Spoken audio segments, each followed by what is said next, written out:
My text exploration was on the test of word reading efficiency, TOWRE. I'll call the TOWRE test. TOWRE.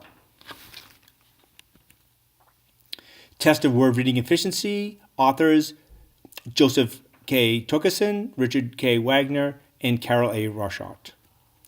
It is published by ProEd from Texas. This is the 1999 edition that I had access to through this class. There is now a second edition. According to the manual, the test of word reading efficiency, TOWRE, is designed to measure an individual's ability to pronounce printed word accurately and fluidly. TOWRE was developed to provide a quick mesh of efficient printed word recognition because of the critical role that accurately fluid word reading skills play in an overall reading development, because weaknesses in these skills are particularly diagnostic of reading problems at every age level. Fluency may sometimes occur independently of problems with accuracy. By testing for speed, remedial interventions can also be checked for effectiveness.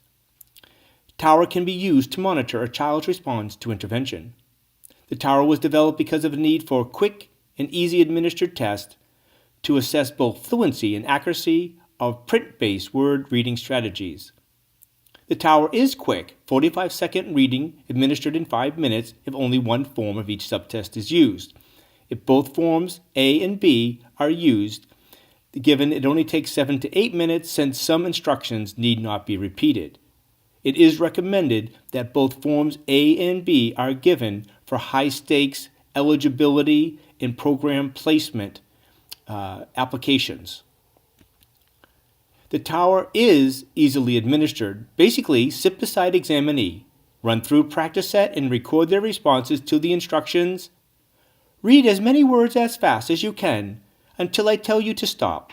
Read the words in order, but if you come to one you can't read, skip it and go on to the next. After any 3-second hesitation, say, "Go on." A review has noted that the purpose of this test is to assess the student's word-level reading efficiency. That review will be discussed later in this presentation. There are 2 subtests. One is the sight word efficiency, or SWE, SWE, test ability to sound out words quickly and accurately, and the ability to recognize familiar words as whole units or sight words. Also, subtest 2, phonemic decoding efficiency, PDE, test ability to figure out non-words through phonemic decoding as a proxy for the ability to sound out unfamiliar words, which might then become new sight words. Word reading skills are a basic step in construction of meaning and learning from print.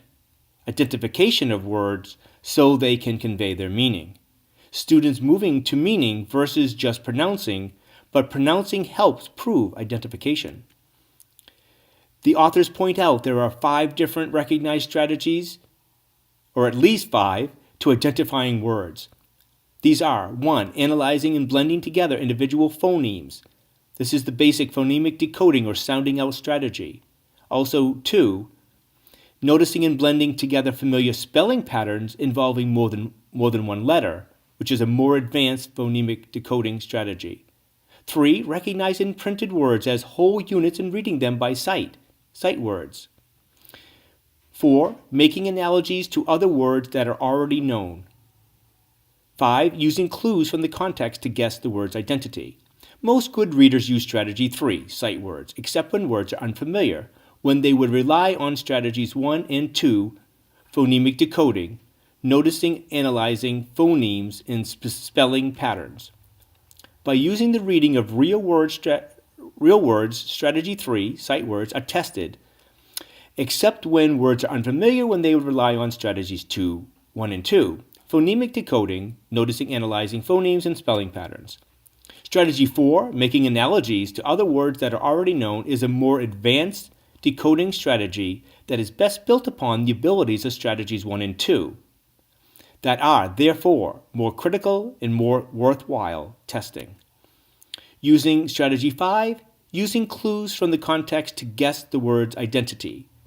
This strategy is the sign of a very weak reader, and they'll often guess wrong, or with the other tools, the other strategies, 1, 2, and 3, under their belt, the student can use the context clues to grow as a reader leaps and bounds by creating more and more sight words, figuring out from context. That's much different than figuring out from looking at a picture. They are actually figuring out the context, and it's true text they're figuring from. Although pictures can help, they really are building new sight words. So it is an excellent advanced strategy. It is a struggling reader's strategy that can actually hold them back. When the words are unfamiliar, such as non-words in subtest 1, that's when you use the decoding skills. Normative summary. There were 1,507 individuals in the normative sample for this test. The ages were 6 to 24. The testing dates were fall of 1997 and spring 1998. Elementary through grade 5 was recommended as the best application for this test. The details, who, they match quite well with the Statistical Abstract of the United States from the Census Bureau, except that the adults were heavily from the South, 82% when they should have only been 35%. That 47% overrepresentation thereby made the other 3 areas of the country 50% underrepresented. So over half the individuals are elementary school through grade 5. That is the best application, the most reliable, although this test, as you will see, stays reliable and I believe valid for the others, but just less so for the older. As you can see, from the 6 to 9-year-olds is 601 individuals. That's 150 per age. The 10 and 11-year-olds, there's 257. That's 129 per age average. So the best is ages 6 through 11, 858 individuals, averaging 143 per age. Now, it does get a little lower as you head to ages 12 and 13. There's 214 individuals. That average drops to 107, but that still is above 100, and the reliability numbers still hang pretty well for those. They start dipping a bit when we get to the 14 to 17-year-olds. That's 325 individuals for an average of 81 per age. But the biggest problem comes, possibly not valid, though not numerically, but a much weaker group, this 18 to 24 group, only an average of 16 per age. Particularly underrepresented would be the non-Southern whites, only 18% represented when they should be 65%. There are only 16 per age. Could not really recommend, but it still could be a diagnostic tool to help with individuals in that 18 to 24. But again, as you see, and you will see, the validity is a bit weaker on that. Where the norming sample is from 30 states, from all 4 regions. They came from participating partners of the company, the customer database. They already know the test. Also, they set up some major sites: Tallahassee, Florida, Kansas City, Kansas, and Auburn, Washington. Reliability. Since reliability is the degree to which an assessment tool produces stable, not likely to change, and consistent, sameness over time, results, then as the results become more inconsistent and unstable, they become less reliable. A test is less reliable the more a correct answer could be attributed to error, and more reliable the more a correct answer could be attributed to the student. With a retake of the test, there will be more variability the greater the standard of error of measurement, SEM. SEM tells the plus and minus of how much confidence we should place in the raw score, since some of the correct answers may be due to factors, errors, apart from the test taker's ability or knowledge. The test manual speaks of tests possibly diagnosing a particular deficiency one day, and then, when retested, the problem vanishes, which of course could not be true. It could have been a statistical false positive byproduct of the test's inadequate reliability. The TOWRE sets its status for reliability for subtests and total scores relative to 3 scores of error variance: content sampling, time sampling, and interscorer differences. And equivalent forms are also discussed. Content sampling, here they look within their own content. We have very strong coefficients in the 80s and 90s. The weakest is 0.86, and that was at the age interval 17. So that's in that getting near that more problematic older age. We have 0.98, which is at the 6 and 7 year old age group. Again, very strong. The average reliability coefficients on the subtest, the SWE, we have a 93, and that's an average. We also have phonemic decoding averages to 0.94, and the total is 0.96. So very strong numbers for this internal consistency reliability. The standard errors of measurement for forms A and B ranging from 6, again at that 17-year-old age bracket, down to 2 for the 6 and 7-year-olds. The average standard error of measurement, subtest 1, sight word efficiency, a 4, subtest 2, phonemic decoding efficiency, a 4, and overall total, just a 3. Time sampling. It was looked at by selected subgroups. It was also looking for bias by looking at this. And again, we have each of the tests in the combined in the 90s, 0.92, 0.98, 0.97. Test-retest coefficients, again, in the 90s or at 90, 0.92, 0.90, and combined at 0.94. Their chart here shows the individual forms, and then I averaged them. Interscorer differences. The average interscorer reliability coefficients are subtest 1, sight word efficiency, 0.92, the subtest 2, phonemic decoding efficiency, 0.90, and the combined is 0.94. So it didn't seem to matter. It was such a simple test. It seemed that it was hard to mistake the administration and scoring of this. Again, they summarized their 3 sources of error: content sampling, time sampling, and interscorer, and they're all in the 90s. They dropped off their decimals. So, my subjective opinion on this test reliability, I feel that this test is quite reliable, except for very few subcategories where reliability dips out of the highly reliable range. The lowest numbers of 0.82 and 0.84 are for the slightly older elementary age school group and adult age. That reinforces how good this test is for 6 through 9-year-olds. However, it is reliable in all areas tested with the coefficient above 0.80. Validity: content description validity, criterion prediction validity, and construct identification validity. There is also a summary of validity in the manual. So here we go by, they reference Anastasi and Urbina, who say that content description validation procedures involve the systematic examination of the test content to determine whether it covers representative sample of the behavior domain to be measured. Criterion prediction validity, according to the manual, is the validations procedures indicate the effectiveness of a test in predicting an individual's performance in specific activities. This was tested against the Woodcock reading mastery test, revised 1987, and the correlation was 0.85. The authors are also satisfied to what is revealed in comparing it to the GORT-3. The construction identification validity, again, Anastasi and Urbina are quoted as saying that the construct identification validity of the test is the extent to which the test may be said to measure a theoretical construct of that trait.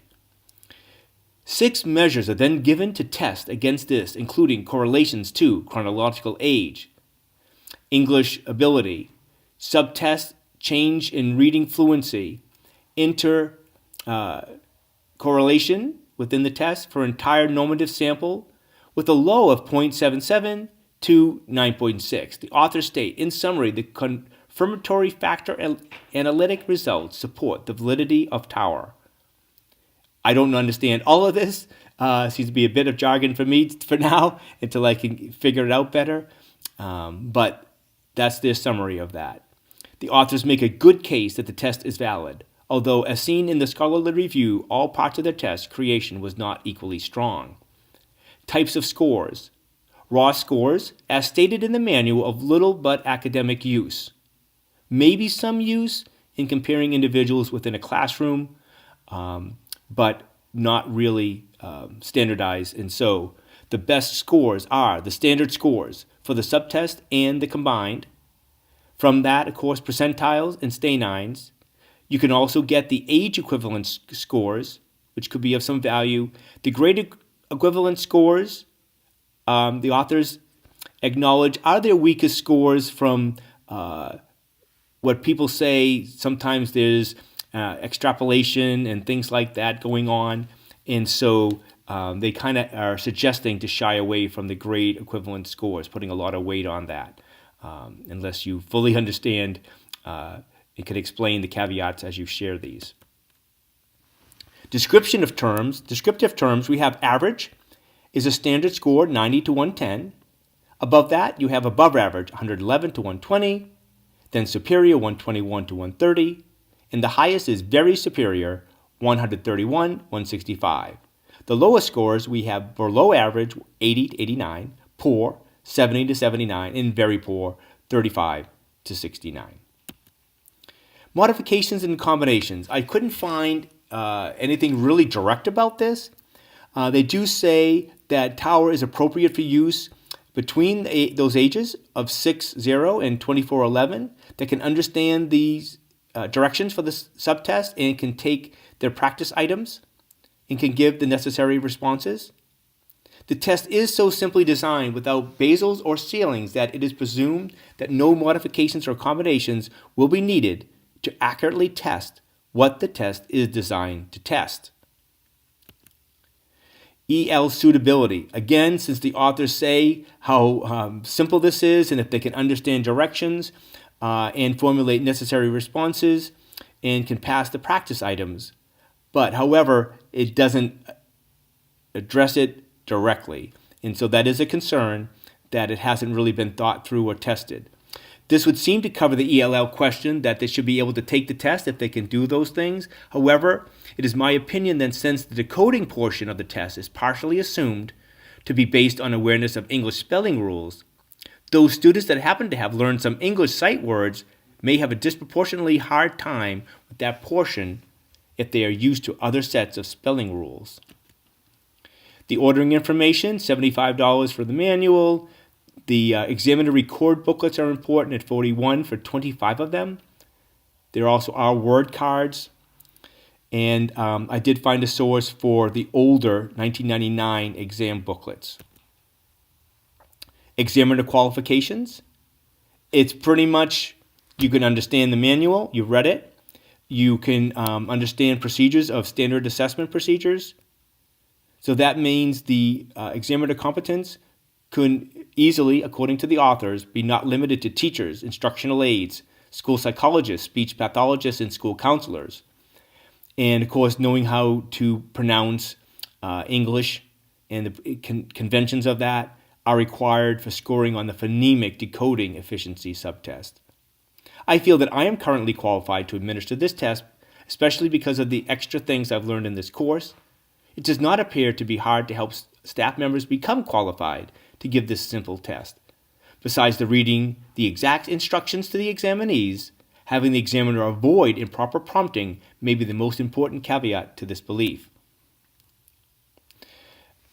The administration and scoring, it does seem to be well designed and easy to follow. This is mostly because the test is quite simple, and they have designed a valid test so that what you are looking for is evident in what you are testing. If a single form of the test is being given, that only takes 5 minutes. If both forms are given, it will take only 7 to 8, not double, because not all of the instructions need to be repeated. The raw score when scoring should be self-evident, and easy to count up if accurately scored during the 45-second administration.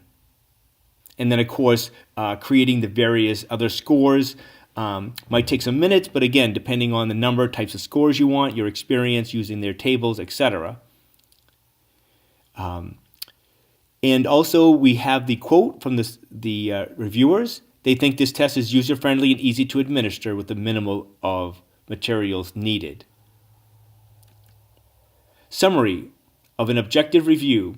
I had difficulty finding access to the free copy of the cited reviews. I did find a professional objective review at a glance test review, and that was actually prepared by Eleanor Stewart, but it officially is Hayward, Stewart, Norris, and Lowell, 2008.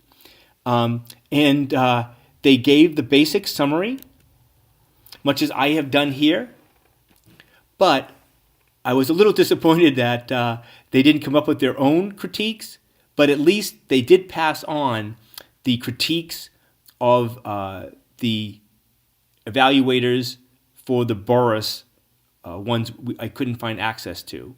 Again, they say it's easily administered.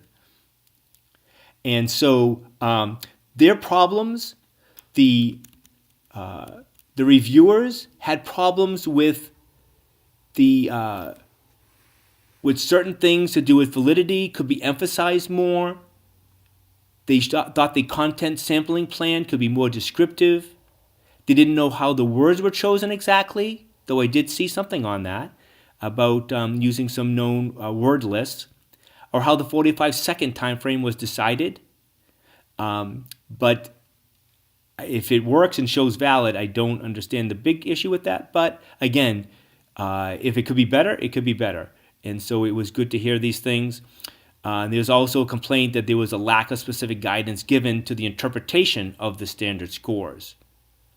And I don't know, again, this being new to me, exactly the problem with that.